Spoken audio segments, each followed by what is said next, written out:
Hello everyone, welcome to Vidyashree academy. हम science and technology पढ़ रहे थे, जिसका पार्ट ए मैंने डाल दिया है। यदि आपने वो नहीं देखा है तो पहले उसे देख लीजिए, फिर पार्ट 2 देखिए। साइंस एंड टेक्नोलॉजी का हम पूरा सिलेबस कवर करेंगे, प्रीलिम्स के अकॉर्डिंग और मेंस के अकॉर्डिंग भी। तो चलिए स्टार्ट करते हैं। कार्टोसैट देश का प्रथम मैपिंग सैटेलाइट है। इसको याद रखिएगा कि कार्टोसैट क्या था, तो ये देश का प्रथम मैपिंग सैटेलाइट था। फिर मैटसैट तो ये क्या है, ये मौसम संबंधी उपग्रह है जो इसरो है। तो भारतीय अंतरिक्ष कार्यक्रम के तहत भारतीय अंतरिक्ष अनुसंधान केंद्र मीन्स इसरो ने 12 सितंबर 2002 को श्रीहरिकोटा के कौन से केंद्र से, सतीश धवन अंतरिक्ष केंद्र से एक ध्रुवीय उपग्रह मीन्स पोलर सैटेलाइट लॉन्च किया था प्रक्षेपण यान C4 के माध्यम से। जो क्या याद रखना है यहाँ पर, पहला मौसम संबंधी विशिष्ट उपग्रह था। मौसम संबंधी विशिष्ट उपग्रह कौन सा था? मैटसैट था। तो याद रखिएगा आप कि मैटसैट मौसम संबंधी उपग्रह है। बस इतना ही याद रखना है यहाँ पर आपको। फिर सफलतापूर्वक और कौन कौन से प्रक्षेपण लॉन्च किए गए, तो एक है माइक्रोसैट आर। ये क्वेश्चन MPPSC में पूछा गया था कि कलाम सैट क्या है। तो कलाम सैट जो था ये एक माइक्रोसैट आर तथा स्टूडेंट सैटेलाइट था। ये शिक्षा के लिए बनाया गया था और कलाम जी के नाम पर इसका नाम कलाम सैट पड़ा था। फिर कार्टोसैट थर्ड क्या है, तो कार्टोसैट जो था वो PSLV C47 के द्वारा लॉन्च किया गया था और एक 13 कमर्शियल नैनो सैटेलाइट का इससे क्या किया गया था, सफलतापूर्वक लॉन्च किया गया था। इस तरीके से आपदा प्रबंधन के लिए जैसे रिसोर्स सेट यूज़ हुआ। जी सेट 13 कहाँ से लॉन्च हुआ था? ये फ्रेंच गुयाना से लॉन्च हुआ था। तो इनको आप एक बार पढ़ लीजिएगा, ये इतने महत्वपूर्ण नहीं है, लेकिन अब जो हम पढ़ने वाले हैं ये फैक्ट और देखिए कि तत्कालीन प्रधानमंत्री जब इंदिरा गांधी जी प्रधानमंत्री थी, तब सोवियत अंतरिक्ष केंद्र की सहायता से जो राकेश शर्मा भारत पहले ऐसे भारतीय व्यक्ति थे जो अंतरिक्ष में गए थे। तब वहां से इंदिरा गांधी जी ने पूछा था कि अंतरिक्ष से भारत कैसा दिखता है। तब उन्होंने बहुत ही खूबसूरत जवाब दिया था। उन्होंने कहा था कि सारे जहां से अच्छा हिंदुस्तान हमारा। सारे जहां से अच्छा जो लाइन बोली थी वो राकेश शर्मा जी का जवाब था। तो इसको आप याद रखिएगा। फिर जो स्पेस एजेंसी है मीन्स जो जैसे USA में जो अंतरिक्ष यात्रियों को क्या क्या कहा जाता है, तो USA में कहा जाता है एस्ट्रोनॉट्स। और रूस में क्या कहा जाता है? रूस में कहा जाता है कॉस्मोनाइट्स। चीन में कहा जाता है टाइकोनाइट्स। इस तरीके से वैसे ये पूछा नहीं जाएगा, लेकिन फिर भी आप एक आइडिया रखिए।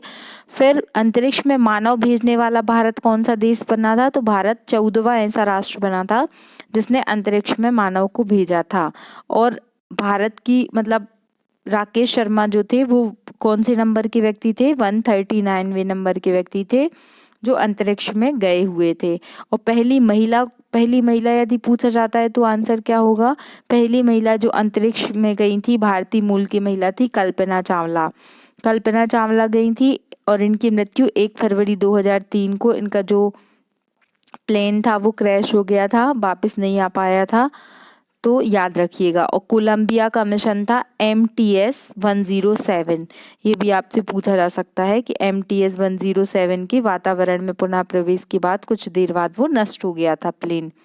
फिर मोस्ट इम्पॉर्टेंट चंद्रयान 1 आपको बिल्कुल याद रखना है, ये मेंस में भी पूछा गया है तो पूछा जा सकता है, तो इसको याद रखिएगा कि चंद्रमा के लिए भारत का पहला मिशन था चंद्रयान 1। फिर भारत ने चंद्रयान 2 भी लॉन्च किया।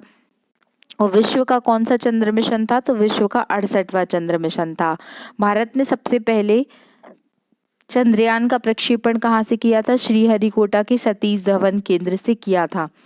कब किया था? ये डेट भी इम्पोर्टेंट है, 22 अक्टूबर 2008। किस सैटेलाइट से किया था? PSLV C11। नाम आपको याद रखना पड़ेगा, PSLV C11। और कब किया था? 22 अक्टूबर 2008 को। प्रथम चंद्रमा अभियान सोवियत संघ ने जब सबसे पहले 1959 में सोवियत संघ ने क्या किया था? चंद्रयान लॉन्च किया था। तो और फिर उसी की जब जब कोई भी काम यूएसएसआर करेगा तो उसका सबसे बड़ा कॉम्पिटिटर यूएसए वो भी करेगा। तो 2 जनवरी 1959 को यूएसएसआर ने भेजा चंद्रयान मिशन। फिर 3 मार्च 1959 में किसने भेजा? अमेरिका ने भेजा। और फिर लगातार अमेरिका, यूरोपियन यूनियन, रूस, जापान, चाइना अनेकों देशों ने अपने अपने चंद्रयान भेजे। तो भारत ऐसा छठा देश बना था जो चंद्रमा के लिए यान भेजने में सफल हुआ था। लेकिन क्योंकि सारे देशों ने भेजे तो, लेकिन सभी के जो मिशन थे वो सफल नहीं हुए। भारत ऐसा छठवां देश बना जिसका चंद्रयान मिशन सफल हुआ था। इसमें 11 पेलोड भेजे गए थे चंद्रयान से सिग्नल प्राप्त करने के लिए और 32 मीटर व्यास का एंटीना था। ये सब हमें याद नहीं करना है, यहाँ पर जो मेन 3 पॉइंट हमने ऊपर पढ़े वही महत्वपूर्ण है। फिर चंद्रयान 2 कब लॉन्च किया गया? तो अभी 22 जुलाई 2019 को चंद्रयान 2 लॉन्च किया गया। चंद्रयान 2 किससे लॉन्च किया गया? तो GSLV MK3, ये आपको सैटेलाइट का नाम याद करना पड़ेगा। GSLV MK3 के द्वारा चंद्रयान 2 सफलतापूर्वक लॉन्च किया गया। इसमें जो लैंडर था, जो ऑर्बिटर लैंडर था उसका नाम था विक्रम साराभाई जी के नाम पे रखा गया लैंडर का नाम। और जो रोवर था उसका नाम रखा गया प्रज्ञान। तो रोवर, प्रज्ञान। अब हमें कैसे याद रहेगा कि लैंडर का नाम क्या है और विक्रम का नाम क्या है, रोवर का नाम क्या है? तो देखिए, रोवर अगर आपको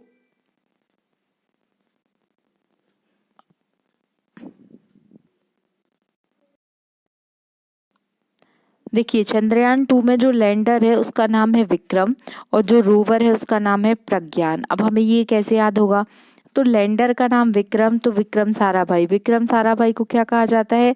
अंतरिक्ष विज्ञान का पिता कहा जाता है। क्यों कहा जाता है? क्योंकि जो भी लैंडिंग है वो सब किसने सिखाई स्पेस में?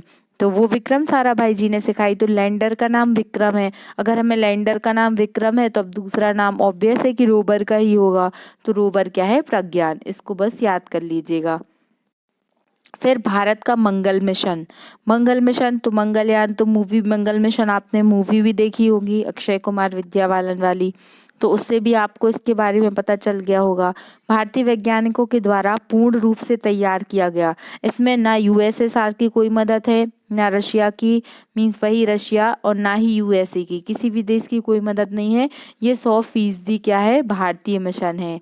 तो भारतीय वैज्ञानिकों का पूर्ण रूप से तैयार किया गया मिशन मंगल, जिसे क्या बोला गया? जिसे मंगलयान भी बोला गया। और इसकी शुरुआत कब हुई? मतलब 24 सितंबर 2014 की सुबह 8 बजे मंगल की कक्षा में इसने प्रवेश कर दिया। इसके साथ ही अपने पहले प्रयास में मंगल तक पहुंचने वाला भारत विश्व का प्रथम देश बना। ये भारत के लिए बहुत अधिक गौरवान्वित करने वाली बात थी कि पूरी दुनिया में जब यूएसए जैसी, नासा और रशिया जैसे देश हैं जिन्होंने जो कार्यक्रम शुरू किए स्पेस के लिए वो भारत से 50 वर्ष पहले कर दिए, लेकिन फिर भी इसरो की मेहनत और भारतीय वैज्ञानिकों के पूर्णता समर्पण से फाइनली भारत मंगलयान में सफल हो गया। ओके। फिर इसरो द्वारा मंगलयान अपनी अंतरिक्ष परियोजना के अंतर्गत 5 नवंबर 2013 को मंगल ग्रह की परिक्रमा करने हेतु कहाँ से? आंध्र प्रदेश के श्रीहरिकोटा में सतीश धवन केंद्र से PSLV C-25, इसको याद रखिएगा। PSLV C-11 हमने कहाँ पढ़ा था? PSLV C-11 चंद्रयान 1 में पढ़ा था। ये क्या है? ये PSLV C-25 है। और ये कौन सा मिशन है? तो ये मिशन मंगल है, याद रखिएगा इसको। फिर इसमें मंगल मिशन की कुल जो बजट था वो कितना था? 450 करोड़ रुपए था। तो इतनी कम बजट में इतना अनोखा काम करने वाला देश हमारा प्यारा भारत ही हो सकता है। तो ये मंगलयान के लिए था। मंगलयान, आई होप आपको समझ में आ गया होगा। फिर हमें प्रक्षेपण यान की प्रौद्योगिकी पढ़नी है कि GSLV क्या है, ASLV क्या है, PSLV क्या है, GSLV क्या है। तो इस तरीके से हम इसको पढ़ेंगे। इसको हम बहुत अच्छे से पढ़ेंगे, डिटेल में पढ़ेंगे ताकि एकदम कॉन्सेप्ट क्लियर हो आपका। तो इस वीडियो में हम ना रख के दूसरे वीडियो में इसको रखेंगे ताकि वीडियो लंबा ना हो, आपको देखने में दिक्कत हो सकती है। तो चलिए ठीक है, थैंक यू सो मच। यदि आपको अच्छा लगा है तो लाइक कीजिए, शेयर कीजिए एंड सब्सक्राइब कीजिए। Thank you.